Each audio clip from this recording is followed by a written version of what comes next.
What's going on, people? It is the 24th of May today, 2025. So I just got an idea then.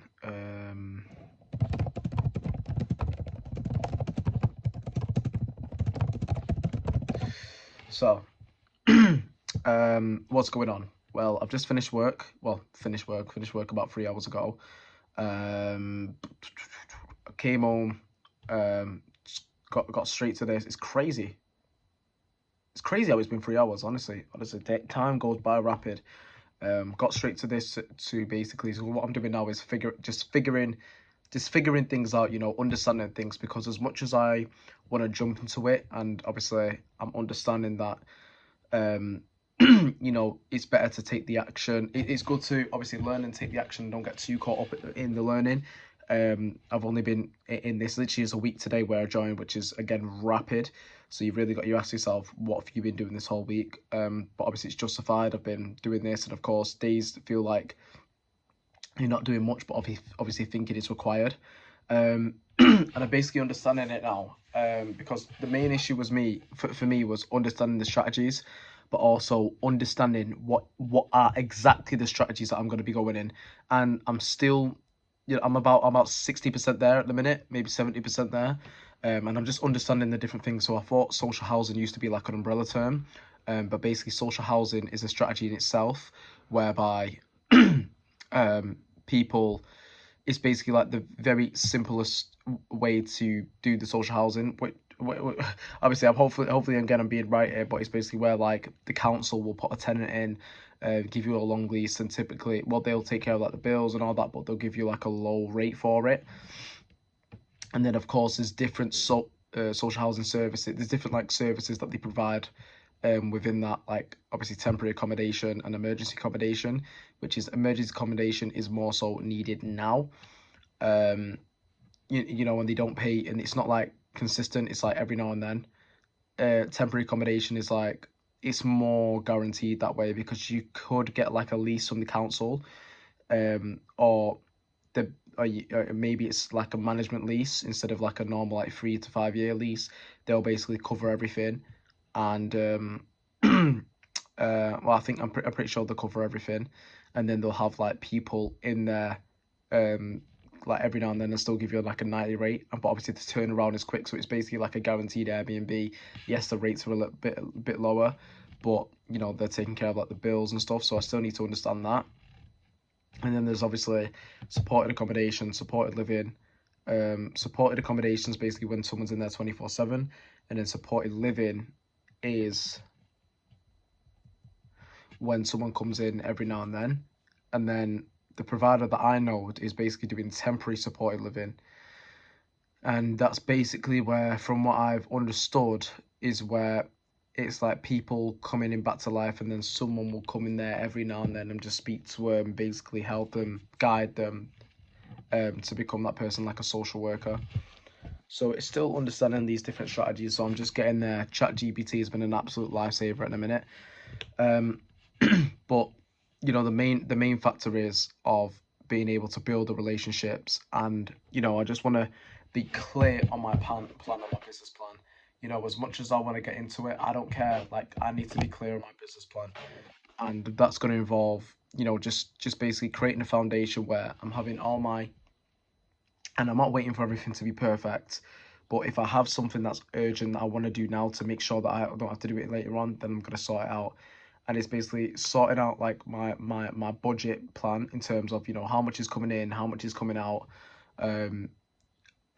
Obviously the main factor of working, because the question I'm still having is, okay, well, if it's, if I'm going for HMOs, okay, yes, it's granted it's going to be harder, but if I don't work and the provider is able to pay for everything and basically do like a quick turnaround, basically a no money down deal, then there's really no point in working. Time is, because I am working, but it's like I'm using all of my time to be able to get the deals across the line, if that makes sense. But then there's also a case of, okay, well, I could work to be able to, if that's not the case, and maybe HMOs are a bit harder to get. Of course, if I'm able to work with different boroughs and stuff, it doesn't really matter, because it's going to be guaranteed either way. So it's not necessarily, it has to be in Manchester with a provider. So it gives me the option to be able to go out there and, you know, go to agents, build rapport and stuff like that. So I don't want to, and again, it's like, okay, the profit coming in monthly is good from the tenants that I currently have, and I'm going to use that to pay the VA. So instead of thinking about, oh, you know, this, that, maybe I should just start thinking of, okay, instead of, because my main concern is getting a full-time job at the minute to one, pay for the VA, but also for any expenses that basically, if I need to fund something, then I have the job to be able to fund it. Like, say, you know, they need this, they need this. But it's like, I'm thinking, if I'm going to make X profit anyway, I need to figure out, okay, like a small amount, then I'm not going to add all of that into it. I explained it in the last video, like a load of requirements, because it means like my money back out is shit. And I'm still understanding, what does a raise mean? Does that basically mean like the end of the month instead of opposed to the start of the month? I'm not 100% sure. I need to understand that. So there's still a few grey areas I need to sort out, but that's good, like I said, because obviously I'm learning. The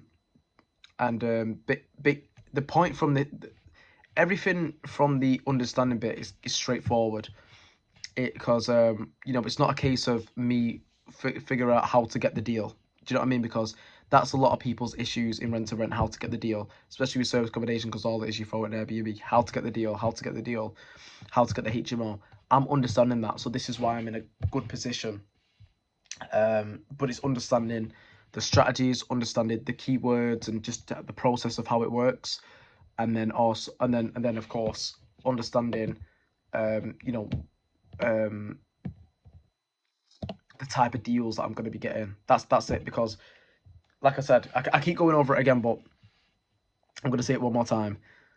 I need to understand the deals that I'm going to be getting. I need to understand, okay, is it going to be normally down deals? Is it going to be a deal where, you know, I'm putting this amount of money in, and how can I budget for it and stuff? Okay, sweet. Well, then I know if I've got this provider and this provider's doing this, then I'll get a full-time job.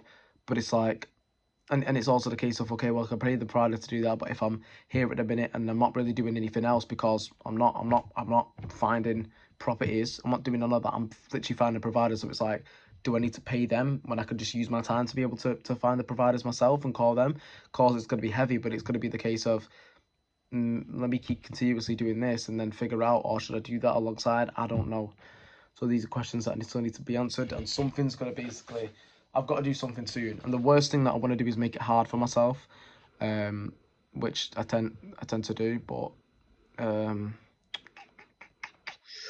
think it's just based on getting the provider first. Obviously, I'm going to try my best to, well, not even try my best, I'm going to learn the things that I'm unsure of at the minute, the questions I have for, and then once I've understood that, it's going to be this case of just getting a provider, a good one as well, because the provider that I talked to the other day, I basically sent a message to him, and the process of how it works, and I need to chat. I want to chat to like my mentor and just like clear my head and make sure that I'm not going insane here, and that what I'm saying is actually truthful. Get like a second opinion, and then basically like structure of what actual strategy am I going for? Like, what am I actually achieve? What am I actually going for? And what am I going for in terms of providers, in terms of strategy for the providers, and then what am I looking for that provider? You know, they're gonna have a criteria, but what's my criteria? Do you know what I mean? That's what that's what I want to write down. What's my criteria for them? You know, because it's got to make my money back out. So if it's the case of they're not wanting all this fire shit and stuff, then it's going to be the case of, okay, what do they want and how much is that going to cost? Because then I could scale up quicker doing that. And if they're able to give that X, then it'll be a lot better than going for HMOs, because not only are HMOs limited, but also HMOs are the prices you can negotiate on. So that's what I'm trying to figure out in a minute. But yeah, keep posted.